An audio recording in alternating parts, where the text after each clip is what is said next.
ka umamere pare le pai tangata Samson mama ka umale te ko kala tu fatai tala mo mo tine mui asia ta fa na e dia ko ni pe ate he tanta he fia toko ta ka pe ma ko le bakai mai e lai o e dia ko ni o e ma lo tu ia aya ma ke ai la mare o tu ata de mo ko to ate tu ke ho ko folo a ko ni ke le an ko i pa lo to la hi ia e ta mo ui nai a ko ni pe a mo la ma o ko e hare ba la ko ai to ki ko a no ma va he wa to kala ma ta to no ko to ate pa te ta ke ki ta ka to si tu a me fa ma na tu ai te ke na ke ha o tu ai ko na o ni io na ha o ya ni fa ki no a no ke ni mo pe dia ko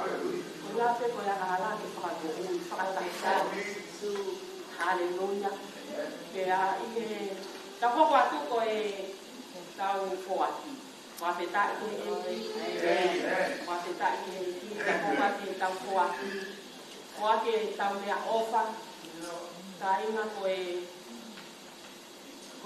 fo ati ane te ko la ko ko la tu la hi te ma la ko tu si ko la o fo la io kala mai ofa o tu ati fo ati ia para te ta ke e haleluya ya sama ke o tu ako ni ke fakai ka ko tu te ke ya hatai ni ya family ke kai ya ke fakai ya amen a honi na tu ku pe nga we ko le lo piki mai no au ha fe ta ke e to ko fe ke mata e ua ko le mali ko ma ka se ya ye se ya ko ha fe ta ke e Korea ke mo asa ke na lava mai o mi hahiva na wiva ke o mi hahiva ta na ki mai ke tau ngai mea o whahe ki ati ko i Koati ki te ake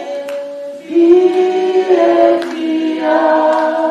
Koati ki te ake fia Koati ki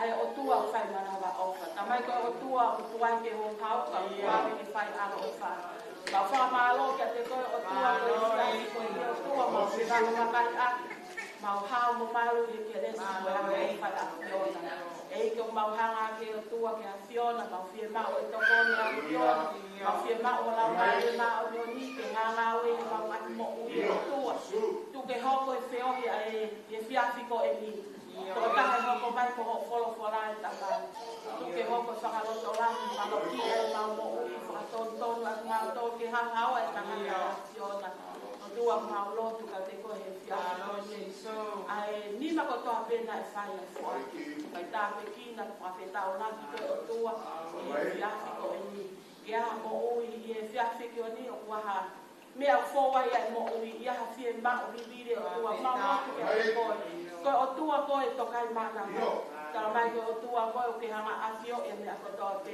ko ma ma ha lo ko ke mama o ke ko ke hanga asio e tu e ko ma lo ki wa fa si su ka yo e ki a ta o la ki ko o tu ni ngai fi ma o to ta ko to pe o tu a na to bi mo e ma a ni o tu a a pi ko ma e ko ma lo ko ko ta ma fa ta o la ki asio ko ta so ya ko e ki ko hai hi ma te mau ho pa ti ai fa fe ta ai o ha ke fu ho mau lo ko ta mai fai taha koe ki nai toko taha koe toa pe. Pa whataa pule ngā ue e whiawhi koe ni ke lang ia toko taha whiawhi. E toko mau kore ngai me ade wafa sisu ka raiska ko mau kore mo ui.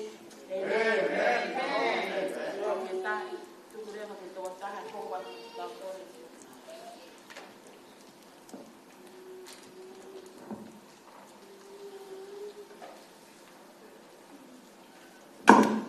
God is good.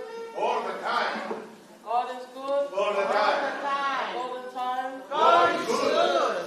Kole ke mo mea ke o lunga.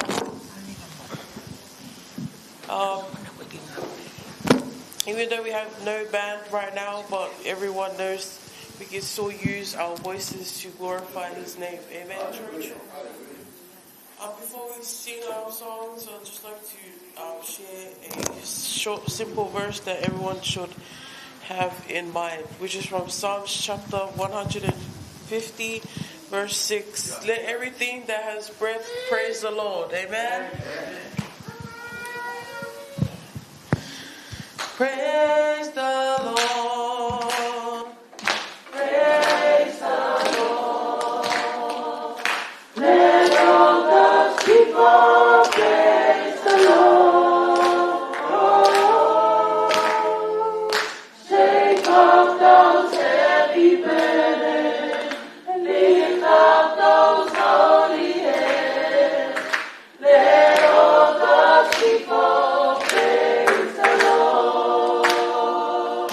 Praise the Lord. Praise the Lord. Let all the people praise the Lord. Shake off those heavy burdens, lift up those holy hands. Let all those people praise the Lord. Bakamano eiki, bakamano eiki, tuku oka kai keiki no waka. Tupeli ai whakamamafa, kahiki ake o ni ngā rawa. Tuku oka kai keiki no waka. Bakamano eiki, bakamano eiki, tuku oka kai keiki no waka. Tupeli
Dear Father, we come to you praying, Lord Jesus. That is our praise and worship for today, Lord. Forgive us for we are not perfect, Lord Jesus. I pray, Lord God, that you see our praises, Lord Jesus, and it's all for you and not for any man, Lord Jesus. I pray that you'll be with us for the rest of the service. I pray these things in your holy name. I pray, amen. Amen.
Amen. Hallelujah. God is good all the time. Taulotu. Malo eki. Mona hiva na mau asame. Ikai eto ya huafa e tatau mo koe afio. Na ke fou he mamai. Ko hi ko ki mau tau siso. Kai whawhetai he aho koeni. Ai ofa mo tau he afiona. Ke mau mo ui ki he whare. Ki he siasi o pēteri hema. Kei lelei pe ai whaiwhikau mono whare. Kei lelei pe ai tokoni mono whare. Koe poa te eki ai komiti e siasi. Kau mai kau fine eki hola kau mai eki kau tangata eki a son. Eki whakawhita eki a te koe eki. Koe kau a ahi e aha kon. Talavou mo e fine mui a o siasi e mau whanau. O mau whakamalo eki koe ope. Mau hangat ka te koe ko siaosi ka o maa paini mo ngawe o kuwhai. Ko hui pe eki lang ia poho wafa. Ko hae tale niti o ko mai ka te ki mau tonu. O ke hanga ui ki mau tolu ta mai. O ku mau aunga ki ngawe a Fiona. Koe ki aha tahe tae aunga. Eki mau kore ka te koe eki koe amanaki e ai folofola. Kaunanga koe vare whau. koe anga hala, kai whakahistoria ke he moui ke o mai o tala ai lelei moe langi a Fiona. Tala mai he wholofola, mai maaku hapo, koe ha mea o mai eki, kai ke malava ha mea, koe ngata anga tangata, koe kamata anga a Fiona. Tanu au he tua kolosi e a Fiona, ke u whakae ape ho mafi sisu. Tokoni mai sisu e aha koeni, pake whakaau, pake whakakato eki, ai mea kotoa pe e wafa pe o sukalaisi amen. Whamalo lahi ke eki, ko hi koe aho pehen, ka whakahistoria ki e mo ui, na kai ke uilo i aha tunga pe. Kai whakamalo atu koe uhi koe whaifekau, ka uma ai tokoni whaifekau mo e poate. Ai whakaata e pulpiti, ke lawa mai fine motua a koe nita iloa, ke whai e vahe wholofola. Hange e pe koe, tau sio atu, ki he, koe wholofola ia koe moana loloto. Tau whekumi, pa tau nofo pe o sio koe hae mea, he ku koe tau mo ui o ku kai ke koe whanonga, koe ke tau ilo hangai wholoa e tau mo ui.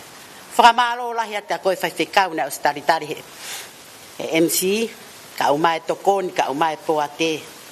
Pia whakamalo koe ngahi tāpua ki ko o mai kia tiau ko whamiri. Pia ko koloa iai, pia ko whakawheta iai, pia ko whakamalo. Hapa whailoa ki ato whamiri a ila moe, tari whakawhe mo maa. Koe nai whai pe whakawhe horo, kai ke pehe, koe hape mea e au ki ai, koe ngawe pe u whai koe whakawhe, koe tau ngawe pe kau ngā tu koe whakawhe. Pa mai nai osi hau pe asi suo o tala ki hongo tangata mō vete mai e ai ki asi. Paka eke aonga ke ngawe eki, o ke aonga ko ngawe, o ko aonga ke ngawe eki. Ta mai o ku vete ho ta whakapona, ha isia mo ta tono no mo ta anga hala, vete ia ko sarun, nai fō mai he ngawe la. Whai whikau, koe tau kawenga koe Holy Spirit. Pia nei kei tuu peho ku ata mai. O kei tala noa i pe ai hakani, ai pekia asisu. O kei alu pe ose tau tangata, mo tau tangata te ta ostawa. O kei whakaofo pe ai pekia asisu. Pia kou hao, he hoa koe ni whai whikau, koe ongo tangata nei whanonga e me asi. Whai peha ki i whā, whai peha ki i laku, koe hā mea, teu iai, ko ia pe whakakato pe. He mea kotoa pe, o ku tau te tau au kia he aha koni. Whakamalo lahe atu, ka inga whamaloa siasi o pe te rihema, lawa mai ke tau tu. Pia koe ngawe pe o whai, kai ki aha taha e lele, kai ki aha taha e hao, whakaapa atu. Koe le soni,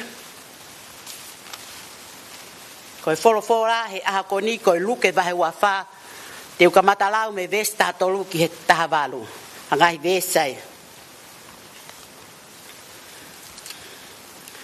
Pea na e wakai, na e o hona toko ua, i he aho ko ia, ki he potu kakai, na e ui ko e measi. Na e mamao mo Jerusalema, ko e maile e fitu. Na ana tala noa ki he ngahi meani, ko toa pe ko toki hoko. Pea lotonga ai whai ina tala noa. Mo ena whakakaukau, mo ena unu atu asisu, o whanongo mo ki naua. Pea na e ta ofi a hona mata, ke oua na ilo. Pea pehe ea ki ati naua. Koe tala noa haa ia, o kumo te tala noa aki, ho mo whanongo, pia mo mamahi ai. Pea koe toko taha ko koripasi, hono hingoa, na elea o pehe ki ateia. Nā ko koe pe o kunofo i Jerusalema, pea ko ikai te ke ilo ai ngahi mea ko hoko, iai ai ngahi me ahoni, pea pehe ea ki ati hinawa. Koe haa ai mea, pea nā pehe ki ateia. Ko kia sisu o Nasareti, koe palofita, i he ngawe ma lohi, i he ngawe moelea, i he ao oi otua, mo kakai kotoa pe. Hange koe pe na ko koe kai ke ilo mea au tu he toi tapo sa na koe sola koe ki Jerusalem ta koe foi hiva na fa koe ta koe sola koe ke ilo fa fetai ki he ki koe tau toi ang mo pas ki tau a ki e ki ko lao pe me ko ni mo ko ngoi ma fa he koe nau tau pe ka venga ko tapo aki a tapo aki whakawhi a sisu. Ko tapo aki a whakawhi a sisu. Ai ngotanga tu. Tamai nana kamata ko uraki nai ha sisu ke kau fefine. Amere mo kau fefine mo kala ke fai hono alo ai ki ai. Ua ki ai ko Thomas piatol ki hongo tangata ko ene. Nai ha na fononga ki nau kumia sisu kaikima. Pea ku os fai foki hono malanga he toi tu. Kau mari ia he fononga e ngotangata. Fononga pe ngotangata ko ongo mai talanoa koe ko toi tu sisu ko toi tu mo ui. Pea na fononga pe ko ia mena talanoa pe kai ke ilo mahata. Ko toi tu sisu pe na umai koe ki he mea ku asa sisu o pehat ka tignaua. Kaya ka me ak mo tala no kia ai tanga na pakai ko sisu as moni foki ko tangata na au ko tangata na fai ni ngau pena pehe kakaia ko mate o si he o ku ngata tangata ia o te me ko na tala he kakai me mua e ke fai pe he kai ke tau fatonga e tuku a tangata ke ni mai anga hala he tamai elanga hono fare a tolu kana pesi ta ko fare ko ni elanga a tolu he ta ko tonu ma ope ke tau ilo enga me ako kutala te ko kawa ko nga tonu e o ke fai pe a hage ko ke futui he me ko he ka tau fara feta ki me ko se ke fara manat ka pau fo asi su enga me ko tau fo enga me te tau fo o ko ke finga ta ke o tuaya ke forere pe asi su ke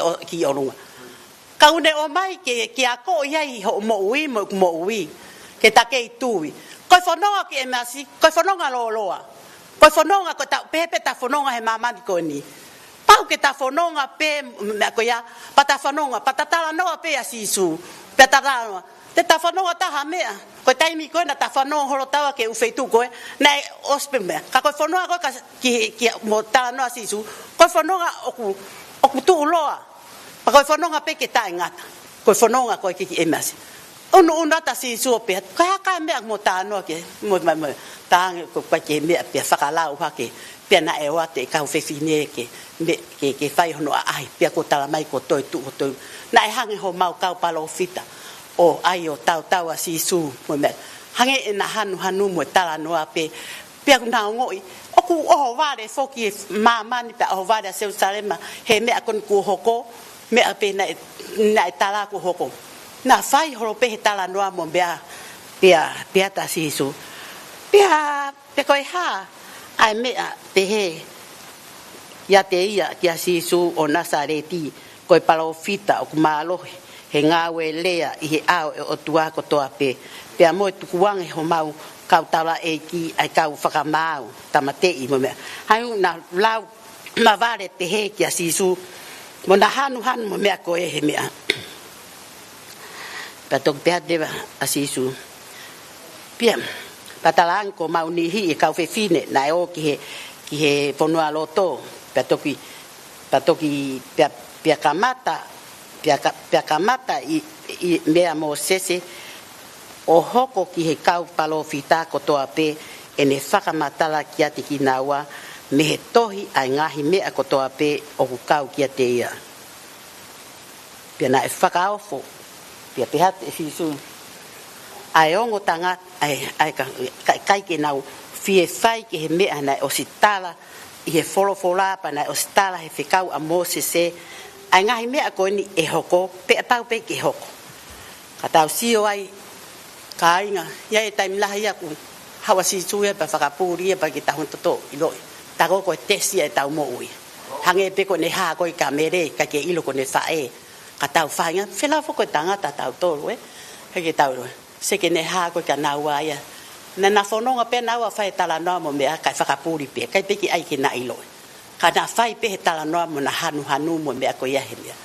ka te si wai te he na toru ia e ngata whakauka tangata ko me ako tu aki ko mo tala ki mua e ke tu loa pe ia ko whamanat mai ne ka taua ke ta ke tu loa ka ta ke fononga ona ta fo i he loa ona ta fo i ha me ai hoko ke mau ai e tatau hiki ai ta ke tau hi pe taua hange ko lau si sela si more ne tama oa toi amuange ha uia ke mea fie mau he ki ke ha o fai ngawe toi ai pe fai nga mari e ia me ako to pe sela o me ngawe ako he ki ta tau ai pe poko ha ko tui pe mo falala malohe toi amuange ha tatau ko toa pe tau tolu ke tau fekumi ke eki moe tau sio tamai ke tau a lotu tau a turi he hengi hange ko turi amere hengi ke fonua loto kai ke pehe ke pore ni aku pehe maulot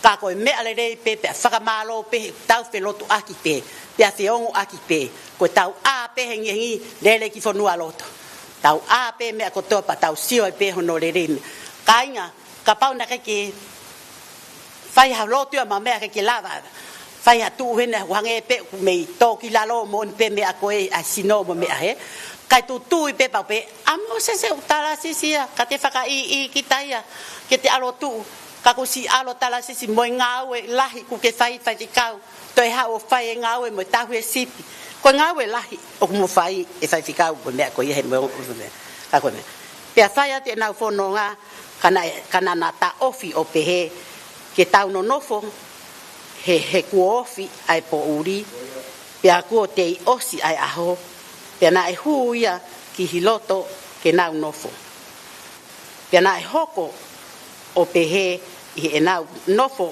moia i he kai na e to e ia ai ma o ene tapo aki pia ne ta ofi o atu kia te naua sange na lua foke he hala pe na ko ngo tangata noa ia kana e loto ofa ya tekinawa faka fe ka ke tau da to ha ta ha si faka ofa pa tau faka fe me ha ai ai puti porque ha me ta ko e ki pana si ore ba ku lolo ai lue pana piang tawa fe he ke ai ha me ke me ka ku fai pe ai lue ya mo ta no ta na ma fa na loto na fa fa si su me me ko he me ta ri fie mari e pe si su tau si o ke fo tu pe e ki ke me ko ni ke mo tangata ko ni mo me amsia na ha panau afe pia pehe oneta ni neta po aki pia ne tofi at kia te naua pia ilo ange ko aho na mata na ilo reva pia ilo ange ta ko o more ia ta ko o na ao tai mi ko na fai ko e nautina pia to mai ma to ha ke si sue ma paki pana ko ne aho ko ne to ha ke te ko ma ta po aki ko ma ya pete di hema ko ma ne mo ui ko tau si en ha ke leba ko na mana tu leba ga sisu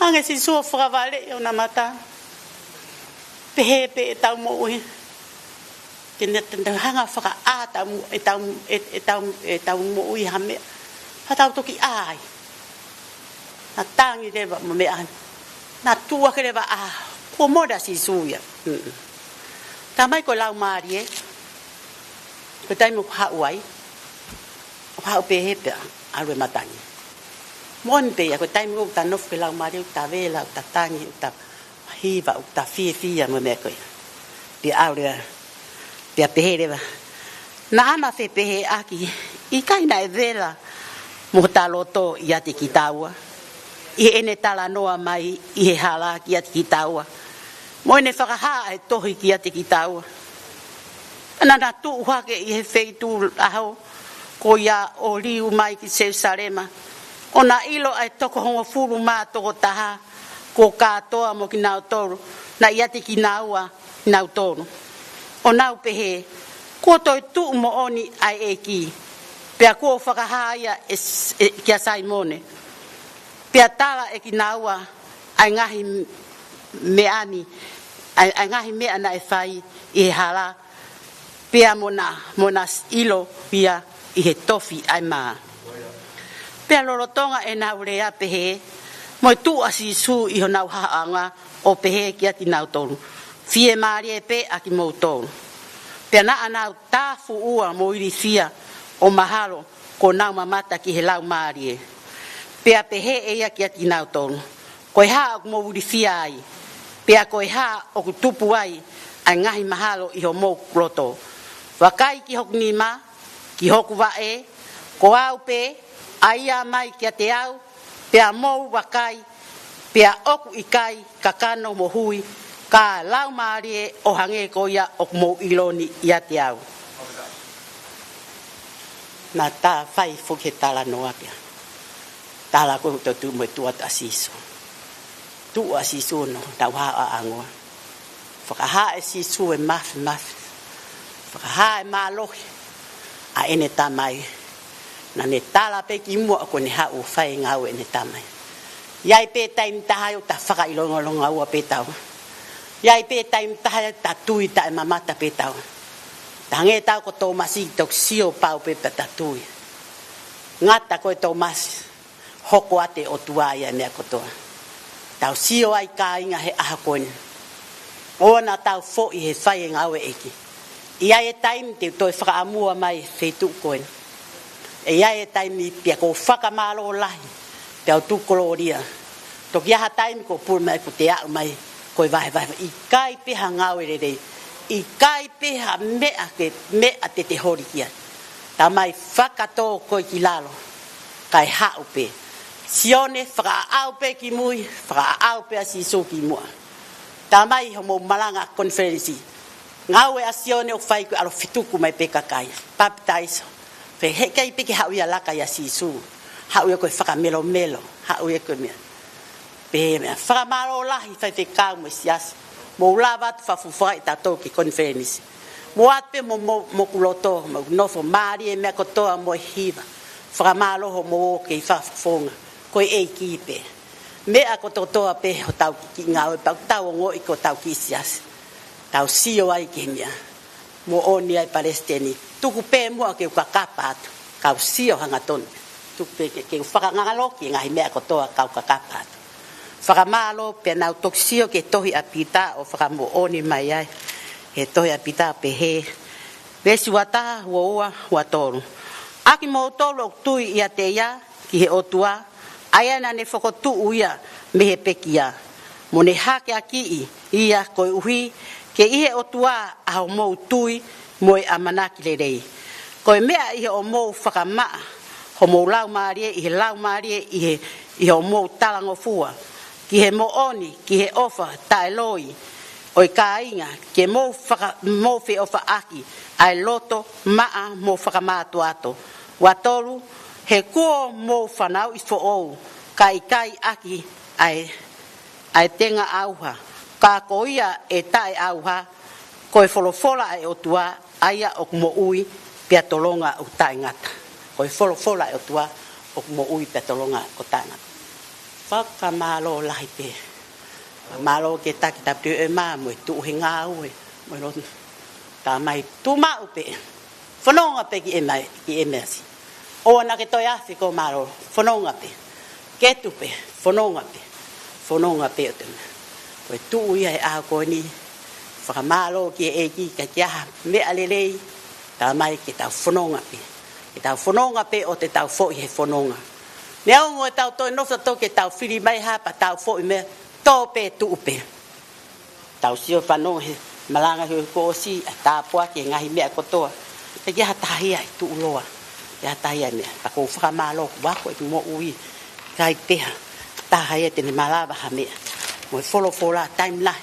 Koe time go ai me ko ha mea. Ko te nofo sio ke wholofola.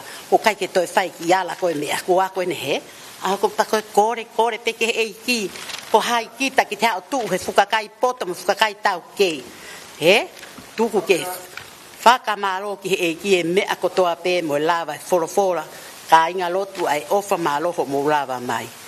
ko e ni e tala mo e pongo ngo ai hanga ala ke mo ufano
mau whakapita I pia te koe.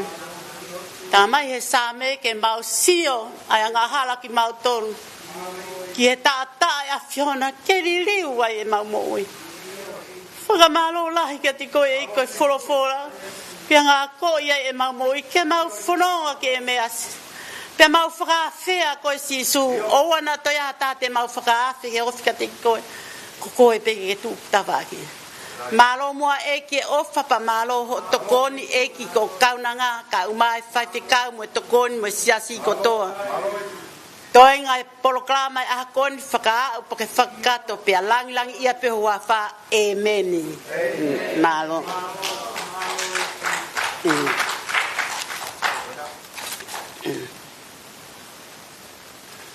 Ia.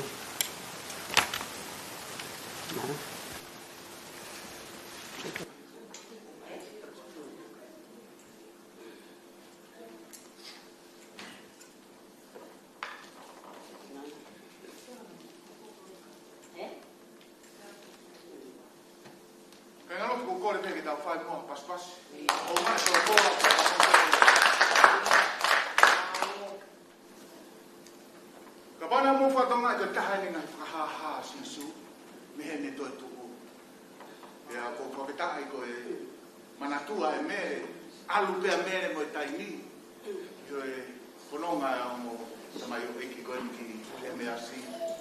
Taha mea ko wako me malanga e whae koeni. Taini ko koena na tala noa I he hala puputu hona loto. Ko unga ko ongonga mai he kauwhewhine ko sisu na pekia. He ne kei ki toi hako kaukau I e nau toi ko pekia e toi tu. He ko unga na kei ke mama hona loto. Me hako nake a sisu na neos talange. E ave au ki he nima kauang hala te nau tutuki au te kolosi. Pea ose aho e tolu. Pea ko lolo toga na puputu mo na whoronga e hala ki e me asi. Kala mai ne whakufaa pe ko ununa na sisu. Whakata ke ki, koe tō piki a mere, koe tāpua ki no whahawhi a sisu. Pea koe mōni, Amen. Lolo tonga na puputu mo na whanonga ki e mea si ko asia sisu. Tēnā tala noa a mere ki taina na wai. Nai hangi koe he talapahe wholopola. Nai hangi koe ka whakaaua ta sisu ia ke au. Te talamai tewa na hanga whakawhi ki hanga. E kai ngā lotu ko eiki ko sisu ko tau otua o whie mau ia ke tau whakawhi mai. O whie mau e eiki ke tau hanga whakawhi mai. Ke mahino o tau whie mau. Ka koe tau whakawhi mai koe tamai na nau whakawhi na nau. Wahe, te talamai i he aho na matata na paki ia sisu e mai. Koe lelei pe koe tāpuaki aha no whakawhi ia sisu. Lolo tonga koe na bebe ua mau lewa na tui. Ka kai ki na kei tui pe koe huinga koe lea a sisu kana na sio pao. Whawhetai keiki, koe tāpuaki ia aho no whakawhi ma sisu. O whakamau e tau tui, pe whakamau mo tau loto, o tau sio pao. Koe ki tau kei tui pe ka ko nau sio pao. Pe koe taha mea ko wako ni malanga koe ni. Koe taimi pe na na iloki ai ko sisu e ni. Koe hamena ho. Nā tū pe taimi ko ia lere he alahe na fia na makai kia sisu. Tako tala noa e kau pewhine koe. E ka inga koe pe kia pe a moi toi tu a sisu. Na e hoko to tonu. O whawhalala ai lotu whakaristiane i he mooni koe ni na pe kia sisu. Pe te rio pe ke ngata pe ai ka nā toi. Whawhetai ke eki, ko toi tua sisu, whamanatu mai mere, ai hala ko ia, ai pau e loto e mga mai o eki, tāko sisu eni, tāko toi tua mo oni, ka kai ngata i pana, lere kai na whatatari, ke na toi whoki he mai le fitu o tala ke kau akonga, lolo tonga mo e nau puputua, ke nau tolu, wako atu e mga mai o eki, pana testify, ki a sisu to tonu eni, na na whakai ke ai se hala. Whawhetai ke eki? E ta mai ko whawhetai ke re koe ni e ka whini. Ko ngā ko ho wholofola. Ke whamanatu mai ka te mau tolu. Lolo tonga e mau puputu o ke ofi ki a te mau tolu. I e lau e na ke palo o mesi ka te riaki ki mau tolu. E ka te whatutuku ki mau tolu. Ka ki ngā ta ho ofi mai o ku ke toi tala noa ki ho wholofola.